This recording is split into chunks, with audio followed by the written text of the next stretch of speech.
बहुत ही पुरानी बात है और रंगपुर नाम का एक गांव था। उस गांव में रमकलिया, जी हाँ, यही तो नाम था उस लड़की का।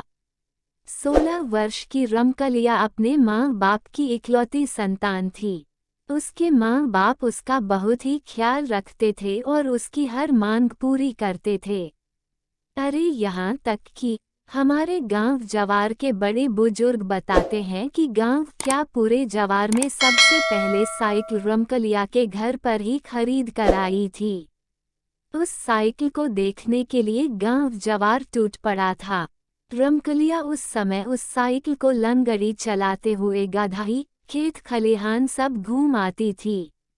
रमकलिया बहुत ही नटखट थी और लड़कों जैसा मटरगश्ती करती रहती थी। वो लड़कों के साथ कबड्डी, चिक्का आदि खेलने में भी आगे रहती थी। एक बार कबड्डी खेलते समय गलगोदही करने को लेकर झगड़ा हो गया। अरे देखने वाले तो बताते हैं कि रमकलिया ने विपक्षी टीम के लड़कों को दौड़ा दौड़ा कर मारा था, पानी पिला पिला कर मारा था। किसी के दांत से खून निकल रहा था तो कोई चिल्लाते हुए अपने घर की ओर भाग रहा था। रमकलिया से उसके हमउम्र लड़के पंगा लेना उचित नहीं समझते थे, क्योंकि उसके हमउम्र लड़के उसे उजड़ और झगड़ालू टाइप की लड़की मानते थे। कोई उसके मुंह लगना पसंद नहीं करता था। हाँ, यह अलग बात थी कि सभी लड़के उससे डरते थे। मई का महीना था, कड़ाके की गर्मी पड़ रही थी। रमकलिया खर दोपहरिया में अपनी साइकिल उठाए और गांव से बाहर अपने बगीचे की ओर चल दी। उसका बगीचा धोबरिया गढ़ी के किनारे था। इस बगीचे में आम और महुए के पेड़ों की अधिकता थी। यह बगीचा गांव से लगभग 1 किलोमीटर की दूरी पर था। बगीचे में पहुंचकर पहले तो रमकलिया खूब साइकिल हनहनाई, पूरे बगीचे में दौड़ाए और पसीने से तरबतर हो गई। उसने बगीचे के बीचों बीच एक मोटे आम के पेड़ के नीचे साइकिल खड़ी करके अपने दुपट्टे से चेहरे का पसीना पोंछने लगी। पसीना ओसीना पोंछने के बाद पता नहीं रमकलिया को क्या सूझा कि वो उसी पेड़ के नीचे अपना दुपट्टा बिछाकर उस पर लेट गई। बगीचे में लेटे लेटे ही रमकलिया का मन पंछी उड़ने लगा। वह सोचने लगी कि उसके बाबूजी उसके लिए एक वर की तलाश कर रहे हैं। वह थोड़ा सकुचाई, थोड़ा मुस्काई और फिर सोचने लगी, एक दिन एक राजकुमार आएगा और उसे ब्याह कर ले जाएगा। पता नहीं वह कैसा होगा, कौन होगा, कहाँ का होगा, पता नहीं मैं उसके साथ खुश रह पाऊंगी कि नहीं। पर खैर, जो ईश्वर की मर्जी होगी वही होगा। बाबूजी उसके लिए जैसा भी लड़का खोजेंगे वह उसी से शादी करके खुश रहेगी। उसे पक्का विश्वास था कि उसके बाबूजी उसकी शादी जरूर किसी धनवान घर में करेंगे, जहां उसकी सेवा के लिए जरूर कोई न कोई नौकरानी होगी। अभी रमकलिया इन्हीं सब विचारों में खोई थी कि उसे ऐसा आभास हुआ कि उसके सिर के तरफ कोई बैठकर उसके बालों में अंगुली पिरो रहा है। रमकलिया के साथ ऐसा पहली बार नहीं हो रहा था, ये तो आए दिन की बात थी। बकरी गाय आदि चराने वाले लड़कियां या लड़के चुपके से उसके पीछे बैठकर उसके बालों में अंगुली पिरोते या सहलाते रहते थे, और रमकलिया भी खुश होकर उन्हें थोड़ा बहुत अपना साइकिल चलाने को देती थी। पर पता नहीं क्यों आज रमकलिया को यह आभास हो रहा था कि अंगुली कुछ इस तरह से पिरोई जा रही है कि कुछ अलग सा ही एक अनजान आनंद का एहसास हो रहा है। ऐसा लग रहा है कि कोई बहुत ही प्रेम से बालों को सहलाते हुए अपनी अंगुलियां उसमें पिरो रहा है।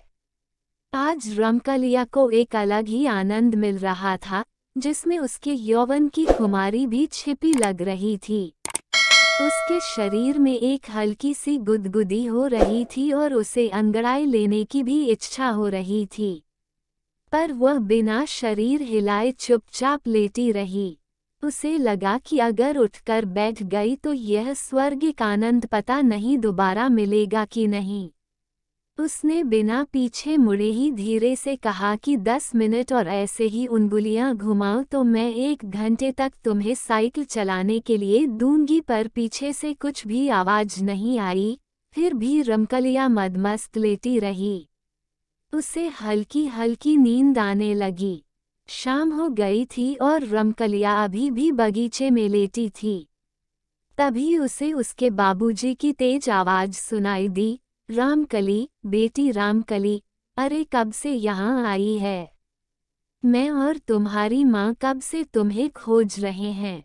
इस सुनसान बगीचे में जहाँ कोई भी नहीं है, तू निडर होकर सो रही है। रमकलिया ने करवट ली और अपने बाबूजी को देखकर मुस्काए। उसके बाबूजी उसे घर चलने के लिए कहकर घर की ओर चल दिए। रमकलिया उठी, साइकिल उठाए और लगड़ी मारते हुए गांव की ओर चल दी। उस रात पता नहीं क्या हुआ कि रमकलिया ठीक से सो न सकी। पूरी रात करवट बदलती रही। जब भी सोने की कोशिश करती, उसे बगीचे में घटी आज दोपहर की घटना याद आ जाती। वह बार बार अपने दिमाग पर जोर डालकर यह जानना चाहती थी कि आखिर कौन था वह अब पछता रही थी। उसे लग रहा था कि पीछे मुड़कर उसे उससे बात करनी चाहिए थी। लेकिन वह करे भी तो क्या करे। उस अनजान व्यक्ति के कोमल, प्यार भरे स्पर्शों से उसे अचानक कब नींद आ गई थी पता ही नहीं चला था। अरे अगर उसके बाबूजी बगीचे में पहुंचकर उसे जगाते नहीं तो पता नहीं कब तक सोती रहती। सुबह जल्दी जगकर रमकलिया फिर अपनी साइकिल उठाए और उस बगीचे में चली गई।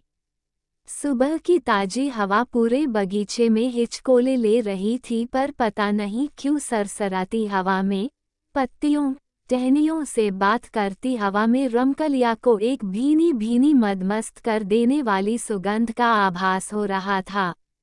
उसे ऐसा लग रहा था कि आज पवन देव उसके बालों से खेल रहे हैं। वह लगभग 1 घंटे तक बगीचे में रही और फिर घर वापस आ गई। घर आने के बाद रमकलिया पता नहीं किन यादों में खोई रही। उसी दिन फिर से खड़ दोपहरिया में रमकलिया का जी नहीं माना और वह साइकिल उठाकर बगीचे की ओर चली गई। बगीचे में 3 से 4 राउंड साइकिल दौड़ाने के बाद फिर रमकलिया एक आम के पेड़ के नीचे सुस्ताने लगी।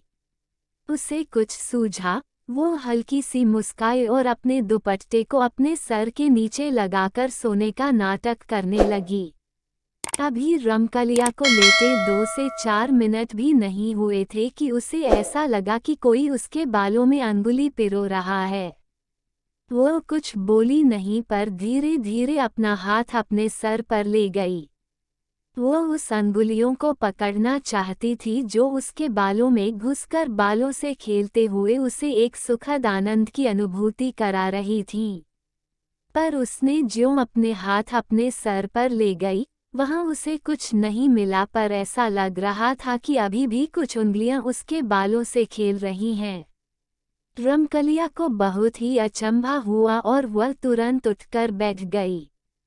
पीछे सर घुमाकर देखी तो गजब हो गया। पीछे कोई नहीं था। उसे लगा कि शायद जो था वह इस पेड़ के पीछे छिप गया हो।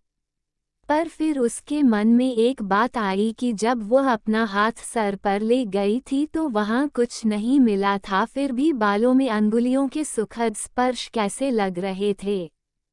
खैर वह उठकर खड़ी हो गई और पेड़ के पीछे चली गई, पर वहां भी कोई नहीं। अब वह बगीचे में आसपास दौड़ लगाई, पर से कोई नहीं दिखा। फिर वह अपने साइकिल के पास आई और तेजी से चलाते हुए गांव की ओर भागी। उसे डर तो नहीं लग रहा था, पर कहीं न कहीं एक रोमांचित अवस्था जरूर बन गई थी, जिससे उसके रोंगटे खड़े हो गए थे। आज की रात फिर रमकलिया सो न सकी। आजकल उसे अपने आप में बहुत सारे परिवर्तन नजर आ रहे थे। उसे ऐसा लगने लगा था कि वह अब विवाह योग्य हो गई है। वह बार बार शीशे में अपना चेहरा भी देखती। अब उसमें थोड़ा शर्माने के गुण भी आ गए थे। बिना बात के ही कुछ याद करके उसके चेहरे पर एक हल्की मुस्कान फैल जाती। पता नहीं क्यों उसे लगने लगा था कि उसके बालों से खेलने वाला कोई उसके गांव का नहीं, अपितु कोई दूसरा सुंदर युवा है, जो प्यार से वशीभूत होकर उसके पास खींचा चला आता है और चुपके से उसके बालों से खेलने लगता है। फिर उसके दिमाग में कौंधा की जो भी है वह बहुत शर्मीला और साथ ही फुर्तीला भी, क्योंकि पता नहीं कहाँ छूमंतर हो गया कि दिखा ही नहीं। रमकलिया के दिमाग में बहुत सारी बातें दौड़ रही थीं, पर सब सुखद एहसास से भरी, रोमांचित करने वाली ही थीं। अब तो जब तक रमकलिया अपने बगीचे में जाकर 1 से 2 घंटे लेट नहीं लेती तब तक उसका जी ही नहीं भरता। रमकलिया का अब प्रतिदिन बगीचे में जाना और एक अलौकिक प्रेम की ओर कदम बढ़ाना शुरू हुआ। एक ऐसा अनजाना, नासमझ प्रेम जो रमकलिया के हृदय में हिचकोले ले रहा था। वह पूरी तरह से अनजान थी इस प्रेम से, फिर भी हो गई थी इस प्रेम की दीवानी। पहली बार प्रेम के इस अनजाने एहसास ने उसके हृदय को गुदगुदाया था, एक स्वर्गिक आनंद को उसके हृदय में उपजाया था। एक दिन सूर्य डूबने को थे। चरवाहे अपने गाय भैंस बकरियों को हाँकते हुए गांव की ओर चल दिए थे। अंधेरा छाने लगा था। ऐसे समय में रमकलिया को पता नहीं क्या सूझा कि वह अपनी साइकिल उठाए और बगीचे की ओर चली गई। आज उसने बगीचे में पहुंचकर साइकिल को एक जगह खड़ा कर खुद ही पास में खड़ी हो गई। उसे कुछ सूझ नहीं रहा था। उसे पता नहीं क्यों ऐसा लग रहा था कि कोई तो है जो अभी उसे उस बगीचे में बुलाया, और वह भी अपने आप को रोक न सकी और खींचते हुए इस बगीचे की ओर चली आई। 2 से 4 मिनट खड़ा रहने के बाद रमकलिया थोड़ा तन गई, अपने सुकोमल हृदय को कठोर बनाकर बुदबुदाई, अगर यह कोई इंसान न होकर भूत निकला तो? खैर जो भी हो, मुझे पता नहीं क्यों इस रहस्यमय जीव से मुझे प्रेम हो गया है। भूत हो या कोई दैवी आत्मा, अब तो मैं इससे मिलकर ही रहूंगी। इंसान इंसान को अपना बनाता है, मैं अब इस दैवी आत्मा को अपना हमसफर बनाऊंगी।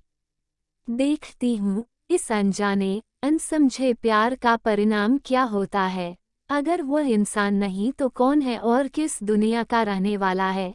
कैसी है उसकी दुनिया? यह सब सोचती हुई रमकलिया अपने साइकिल का हैंडल पकड़ी और उसे डुगराते हुए बगीचे से बाहर आने लगी। अब बगीचे में पूरा अंधेरा पसर गया था और साथ ही सन्नाटा भी।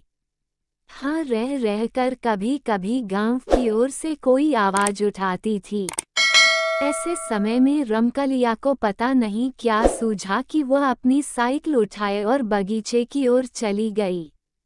आज उसने बगीचे में पहुंचकर साइकिल को एक जगह खड़ा कर खुद ही पास में खड़ी हो गई।